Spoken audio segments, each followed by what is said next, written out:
कोई काम नहीं, लड़की का बाल पकड़ के घुमा रहे दिन भर ऐसे ऐसे करके, और तुम दोनों को छोड़ नहीं सकते। बोले गर्लफ्रेंड तो नहीं है। हमने कहा तब नहीं बता पाएंगे।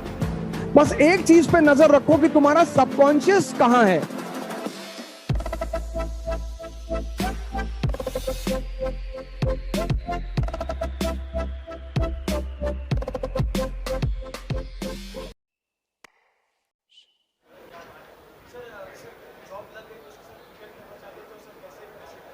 हाँ, ये कह रहे हैं कि अगर जॉब लग गई तो कैसे प्रिपेयर करें उसका। देखिए, ये प्रिपरेशन एक ऐसी प्रिपरेशन है जिसे मिनिमम 10 घंटा पर डे चाहिए, सॉरी मैक्सिमम मिनिमम 6। अब 6 घंटे में क्यों कह रहा हूं, जो 3 घंटे आप क्लास में पढ़ोगे उसे आपको कंसोलिडेट करना होता है, हजम। There are 2 bellies in human body, एक ये और एक ये, और ये बड़ा ऑटो सिस्टम पे काम करती है। इसे जो चीजें पसंद होती हैं वो खुद ब खुद ऑटो सेव कर लेती है, और जो पसंद नहीं है उसे सेव करने में बहुत दिक्कत होती है। तो जब आप ह्यूमैनिटीज से पहली बार टच में आते हो तो आपके लिए सबसे बड़ा चैलेंज होता है उसका कंसोलिडेशन। तो अगर जॉब में आप हैं तो आपको मैक्सिमम 2 साल लगेंगे, क्योंकि जॉब के साथ 6 घंटा निकालना ही पड़ेगा। 3 घंटे की क्लास और 3 घंटा डाइजेशन, वो 6 आवर्स आपको निकालने ही निकालने हैं। मतलब minimum hours requires per day 6 and maximum our is 10। बाकी कोई कॉन्सेप्ट नहीं है। तो कई बार लोगों ने हमसे पूछा, ये तो खैर सवाल ये है कि नौकरी करते वक्त कैसे करें। तो कई बार लड़के आते तो पूछते कितने घंटे पढ़ें। मैंने कहा गर्लफ्रेंड है। बोले गर्लफ्रेंड तो नहीं है। हमने कहा तब नहीं बता पाएंगे। तो जाके एडमिनिस्ट्रेशन में शिकायत कर दी कि mister Roja was talking about girlfriend, my father has not sent me here to make a girlfriend, I am here to study. तो मैनेजमेंट को मिला कि यार लड़का तो बड़ा सिंसियर है। तो मैनेजमेंट ने मुझे बुलाया, बोला mister Roja why you say talk all these things to the students. मैंने कहा students, aspirants, competitors, they are not students. फिर मैंने, लड़का खड़ा था ऐसे देख रहा था मुझे। मैंने कहा तुमने ये नहीं पूछा कि ये सवाल मैंने तुमसे क्यों किया। हमारा ऑफिस राजेंद्र नगर में है। राजेंद्र नगर के पीछे बुद्धा पार्क है, ताल कटोरा स्टेडियम। तो मैंने उसे कहा कि जाओ कभी वहां जाओ और पेयर्स जो बैठे हो तो उनको देख कर आओ। सुबह 8 बजे से बैठे रात 8 बजे तक, कोई काम नहीं, लड़की का बाल पकड़ के घुमा रहे दिन भर ऐसे ऐसे करके।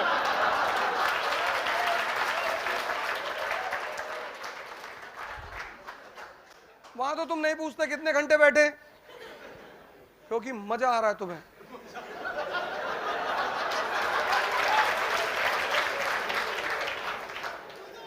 थ्योरी ऑफ रिलेटिविटी, जहां भी तुम्हें मजा आता है ना तुम वहां टाइम नहीं पूछते, और जहां नहीं आएगा वहां तुम टाइम पूछोगे। और जब टाइम पूछोगे तो तैयारी छोड़ दो, क्योंकि इस प्रिपरेशन की कोई लिमिट नहीं है, तुम अनलिमिटेड पढ़ सकते हो। लेकिन नौकरी करने वालों के साथ ये है ना कि ठीक है, आप अगर 6 घंटे भी निकाल सकते हैं मिनिमम, उससे कम में काम नहीं चलेगा, क्योंकि न्यूज़पेपर होता है और क्लास होती है, उसको दोनों को कंसोलिडेट करना होता है। तो if you can afford 6 hours per day तो you can do preparation along with the job. एक दिन पढ़ता हूँ 8 घंटा हाँ, और दूसरे दिन 4 घंटा 3 घंटा हो जाता है। यही कंसिस्टेंसी गलती में करते हो ना बहुत बेटा, प्रॉब्लम आ रहा है। यही गलती करते हो। एक्सरसाइज करते हो? हाँ सर, रोज योगा और मेडिटेशन करता हूँ। फिर तो नहीं होना चाहिए यार ऐसा। मतलब उसमें भी कंसिस्टेंसी नहीं रहती सर। हाँ तो कंसिस्टेंट देखो, तुम जब 8 घंटे पढ़ते हो, जैसे तुमने कितनी रोटी डेली खाते हो? सर 3 या 2। और मान लो किसी दिन 10 रोटी खा लोगे तो और गड़बड़ हो जाएगा पेट। हजम करने में ताकत लगेगी ना। जी जी सर। तो तुम इतना पढ़ लेते हो कि तुम हजम ही नहीं कर पाते हो। अच्छा। तुम इतना पढ़ लेते हो कि तुमसे, जैसे तुमने एक दिन 8 घंटे पढ़ लिया, अब तुमने पढ़ तो लिया लेकिन तुम हजम कर ही नहीं पा रहे हो। तो जब तुम जी। हजम नहीं कर पा रहे हो तो तुम्हारा मन अनस्टेबल हो जा रहा है, और वो अनस्टेबिलिटी तुम्हें अगले 2-3 दिन परेशान करती है। ओके तो पहले सर बेटा अपने मन का हाजमा इंप्रूव करो। ठीक है सर। जितना हजम हो रहा है पहले उतना पढ़ो, फिर धीरे धीरे उसका हाजमा आगे बढ़ाओ। सर मैं सेकेंड ईयर मेरा खत्म होने वाला है, मैं बीएससी कर रही हूँ और मैंने कुछ महीनों पहले शुरू की थी तैयारी, मतलब हफ्ता कर लेती हूँ मैं, फिर 2 दिन का ब्रेक आ जाता है तो मैं आगे कंटिन्यू नहीं कर पाती। मुझे ऐसा लगता है कि मेरा सारा शेड्यूल ही खराब हो गया है। इस एग्जामिनेशन की जो सबसे बड़ी बात है कंसिस्टेंसी, और कंसिस्टेंसी मेंटेन रखने के लिए तुम्हें 2 चीजों पे नजर रखनी पड़ेगी। Yes sir. पहली चीज, तुम उतना खाओ जितना तुम हजम कर सकते हो। अभी ओके सर। एग्जैक्टली यही क्वेश्चन एक लड़के ने और मुझसे पूछा था। जैसे मान लो तुम 4 रोटियां खाती हो डेली, तो जिस दिन 15 खा लोगी तो उस दिन अनकंफर्टेबल हो जाओगी। सर नहीं, पर हफ्ता कर लेती हूँ मैं आराम से, मतलब हाँ जितना मेरा लाइक 6 आवर स्लॉट, तो मैं हफ्ता 6 आवर कर लूंगी, बट हाँ। फिर नेक्स्ट वीक से नहीं हो पाता है। तो तुम नेक्स्ट वीक कितना, मतलब पूरा वीक चला जाता है? Yes sir. हाँ, तो फिर तुम्हारे पास उसका मतलब यह है कि स्ट्रेस रिलीजर तुम्हारे पास चीजें नहीं है। तुम उसके बाद जब तुमने हफ्ते और पढ़ाई की, यस तो सर। एक हफ्ते तुम कुछ टाइप के क्वेश्चन कर डालो, क्वेश्चन बैंक सॉल्व कर डालो। उस दिन सिर्फ न्यूज़पेपर करो, क्वेश्चन बैंक बैठ के सॉल्व करो। मतलब जैसे 6 दिन लगातार अगर मन कोई चीज डाइजेस्ट कर रहा है, समझ रहा है, तो वो भी तो पेन में आएगा ना। Okay sir.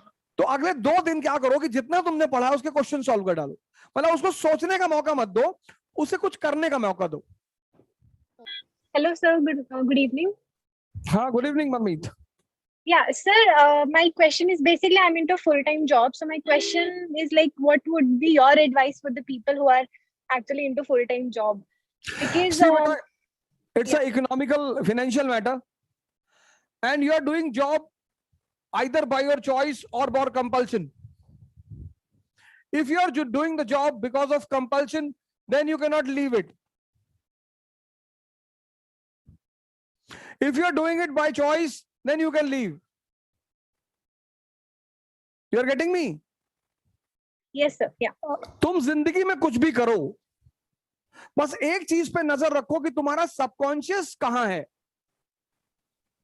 अगर तुम मंदिर में बैठकर और बार के बारे में सोच रहे हो, तो तुम बार के बारे में ही काम कर पाओगे, फिर मंदिर में कुछ नहीं कर पाओगे। सवाल ये नहीं कि तुम कंपनी सेक्रेटरी हो, सवाल ये है कि तुम्हारा सबकॉन्शियस सबसे ज्यादा कहां लगता है। अब अगर वो तुम्हारी जॉब में ज्यादा लग रहा है, तो तुम्हें कंपटीशन की तरफ उसे खींचना पड़ता होगा। Sir, I am from Bihar. I am pursuing BLLB and now I am in 3rd year, sir. Okay sir यहाँ से मैं यूपीएससी का तैयारी करना चाहता हूँ, और सर मुझे सबसे बड़ी दिक्कत है कि मैं स्कूल वर्क और कोचिंग वर्क दोनों कैसे हैंडल करूंगा सर, उसके लिए कुछ आप कॉलेज तुम्हारा कॉलेज है ना? Sorry sir, college. Yes sir. College. अरे समझ लो यार, तुम्हारे साथ घर वाली बाहर वाली दोनों है, तो जैसे उसको मैनेज करते वैसे इसको भी मैनेज करो। इसमें उसको भी मैनेज करते कि नहीं करते? प्रतीक, यस सर। अब तुम समझ लो तुम्हारे पास घर वाली भी है, बाहर वाली भी है, यस सर। और तुम दोनों को छोड़ नहीं सकते। Yes sir. सर क्या यह सही टाइम है सर अभी से तैयारी शुरू बेटा करने एकदम की? सही टाइम है। कितनी उम्र है तुम्हारी? सर 20 ईयर्स से। नारा बहुत सही टाइम है बेटा। 21 साल में तो 18 साल में सिकंदर निकल गया था, तुम तो थोड़ा 2 साल लेट में निकले हो। यस। ठीक है ना? Yes sir. चलो ठीक, कोई बात नहीं। Thank you sir.